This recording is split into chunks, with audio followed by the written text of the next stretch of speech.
Have you guys seen all of the hype on this DJI Pocket Osmo 3? I mean, some of the videos I've seen literally look like an FX3 or a Sony FX6. No joke, this thing is capable of producing a pretty insane image. But whenever you've tried testing it out, the footage just looks nowhere close to what DJI advertises it or comparable to those videos you and I are talking about. Honestly, using my iPhone 15 Pro is pretty comparable to just using this thing without taking advantage of its true capabilities. So what's the secret? Well, unfortunately, there's no single trick to make this thing look extremely cinematic, but if you add a bunch of things together, you use the correct internal camera settings, you set up the external environments properly, and you apply some very common professional cinema tricks, then and only then can you start capturing footage that actually takes advantage of this Pocket 3 and being able to turn your videos that look like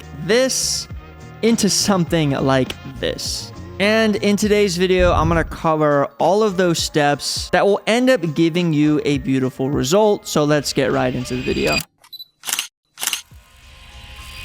Okay, so the first thing I want to talk about is going to be camera settings. And believe it or not, this can be extremely important because most cameras, and I'm not just talking about this specific Osmo 3, but just in general, are not set up to take advantage of its full capabilities. So by doing so, we'll be able to unlock the best recording settings that this camera has to offer. So first, let's talk about resolution. So on this camera, you have the option of shooting 1080p, 2.7K or 4K. And then you also have the option to shoot at different frame rates. In addition to that, you can also shoot at different aspect ratios, but to keep things simple for this video, you're just going to want to shoot at 16.9. Now, in order to take advantage of the capabilities and make the footage look as cinematic as possible, you're going to want to shoot at 4K at all times, unless you're shooting on the 1:1 aspect ratio for vertical, and in that case, you're going to want to shoot 3K. When it comes to frames per second, again, if we are trying to maximize the look of cinematics, you're going to want to shoot at 24 frames per second, or you can bump it up to 60 frames per second if you're looking to take advantage of some of these slow motion capabilities.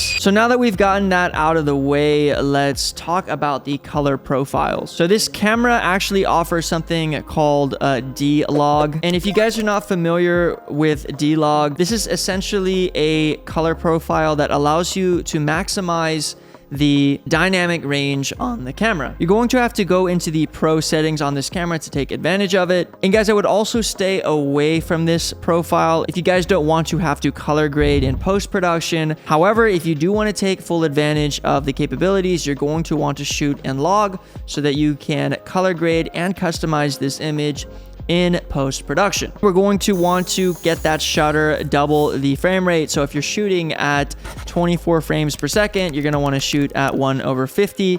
And if you're shooting at 60 frames per second, you're going to want that shutter to be 120. Essentially, what this allows us to do is to create, like, you guys can see that there's some motion blur on those movements. And what that's going to do is allow your footage to look as cinematic as possible. So now that we have made those adjustments, we're pretty much set to go ahead and film on the Osmo. So now let's talk about setting up the camera. We've dialed in the settings, we're ready to shoot, but what do we need to do to make the shot look professional and of course cinematic? Step number one is going to be lighting, and in my opinion, this is probably going to be the most important one of them all. Guys, lighting is so important in the cinema world, and it's truly the one thing that got me from being an amateur filmmaker to a pro filmmaker. And if you don't believe me, just look at the screen that we have right now. I have one key light, two LED lights, this little light back here, which just makes it look pretty, and even have an LED mirror in the background too that I've kept on because it just makes the scene look that much better. And guys, it doesn't matter what camera you're shooting on. If you guys have the proper light, you're gonna make the image look much prettier. That all being said, this is not a lighting video, but if you guys guys want to make this thing look as cinematic as possible, you need to start researching light and getting a better understanding of how to use it properly, especially if you're going to be using this camera for a YouTube setup or shooting something that's not just on the go outside. And the best way to get started is just to buy a key light that you can use for your face when you're using this as a static camera. Next item we're going to be talking about is going to be these things right here, and these are ND filters. What ND filters are essentially sunglasses for your camera. These things allow us to keep that shutter rate at double the frame rate, which again gives us that blurry background without having to change the aperture or the ISO. I'm not going to get too much in depth on those settings, as for this camera, you don't really need to understand all of them in depth, but just keep in mind that these things are extremely important in maintaining this cinematic look. And typically when you buy an ND filter, it will come in a bunch of different shades so that you can change them and maintain the proper frame rate. The next item is going to be an external monitor. Now you might ask yourself, why do I need a bigger monitor? Is it really going to make my image more cinematic? And I'm going to say absolutely it does, and I'll tell you guys why. If you have a monitor that's significantly bigger than the screen that's on the Osmo, you're going to be able to see what you're recording much larger and a lot better, which is going to result in you being able to really crop the image and set up the shot the best way possible, being able to see what it's going to look like on the other side. And don't feel like you need to spend a bunch of extra money, guys. I think an iPhone is more than enough, especially for the Osmo. And you can buy a little piece, you know, hook it into the bottom, and boom, you already have an external monitor for this thing. And yeah, guys, it's gonna make your images that much better. Believe me, test it out. And you will see what I'm talking about. And last but not least, you guys need to understand how to manage the exposure on this thing. So on the Osmo, okay, a lot of the settings are already going to be set as auto, but when you turn it on to manual, you're going to be able to adjust the shutter and you're going to be able to adjust the ISO. What I would try to do is keep the ISO at 100 and then change the shutter to double your frame rate. And then you're just going to want to use the ND filters to make sure that the image is exposed properly. And this is going to set you up for that beautiful image. If you guys want me to explain that more in depth, let me know in the comments below and I'll make a more in-depth video. But all you guys need to know right now is, again, double the shutter of your frame rate and keep that ISO at 100 and let the ND filters do the rest. One last thing is you're going to be able to monitor that by looking at the EV sign. For example, I got the ND on right now and it says EV -3.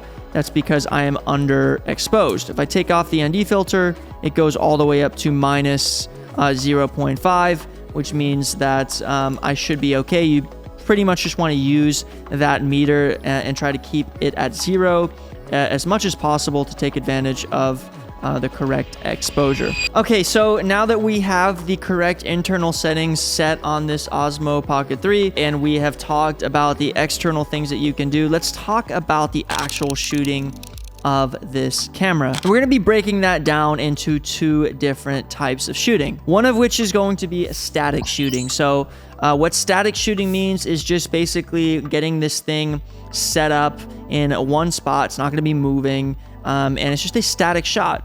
So it's this thing's really easy to do so by just kind of placing it, and it comes with this little tripod at the bottom, and you can just, you know, slap it down, control and move the gimbal to where you want it to point, use the correct crop, and pretty much be set. Now, in order to take advantage of static shots, I like to follow a rule called the rule of thirds. And what the rule of thirds is imagine a chart. There's going to be 4 lines going throughout the screen. And you want to try to frame the shot so that the subject is going to be in one of the 4 points where the 2 lines are crossing. This will just add a bunch of depth to the image, and this is just a very famous filmmaking term. Now, there's many cases where you don't want to do that, where you just want to try to center the subject or you want to get creative with the shot, but it's something good to keep in mind when you are new to filmmaking to try to follow so that you guys can, of course, make better and better films. Last but not least is try to get creative with the shots, guys. You want to be better at filmmaking. You want to take full advantage of this camera. You need to up upgrade your skills in static shots. For example, maybe you want to somehow mount this thing up to a ceiling and have it pointing down on the subject. Maybe you want to, use a magic arm and hook this up to an iPhone or a product and just have a static shot on the moving object in the film. Maybe you want to mount it to the floor and have it point up and be more creative on that type of shot. Guys, filmmaking is an art, and the more creative that you get, the more fun you have with the shots, the better the overall film and project comes out. So take advantage of that and apply that to your filmmaking skills with the Osmo. And if that's not what you're looking to do with the camera, then just make sure that you're properly lighting up the scene and you're properly lining up yourself or the subject with the screen so that it looks professional. Moving into the next, we're gonna be talking about moving shots. Now guys, this camera has a gimbal on it, but just because it has a gimbal doesn't mean that this thing is powerful enough to remove all of your bad movements and bad shooting. And what I mean by that is, if I have this camera right here and I'm just holding it regular and I'm walking, you'll see that this thing is gonna be bobbling. You're gonna see that this thing is going left and right.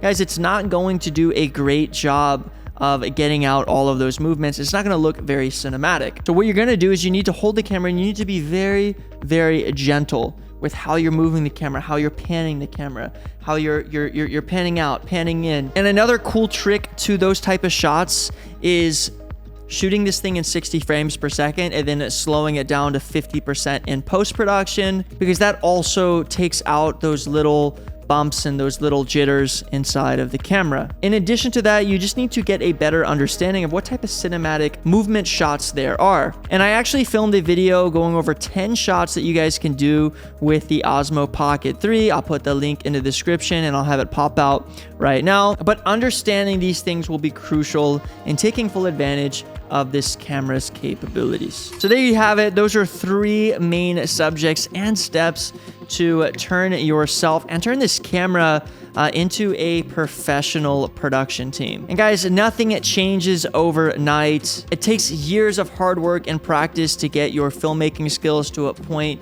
that look professional no matter what you shoot. But if you guys learned something today, please make sure to leave a comment down below.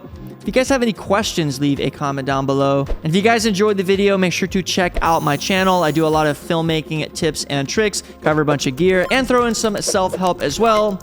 As always, guys, peace out.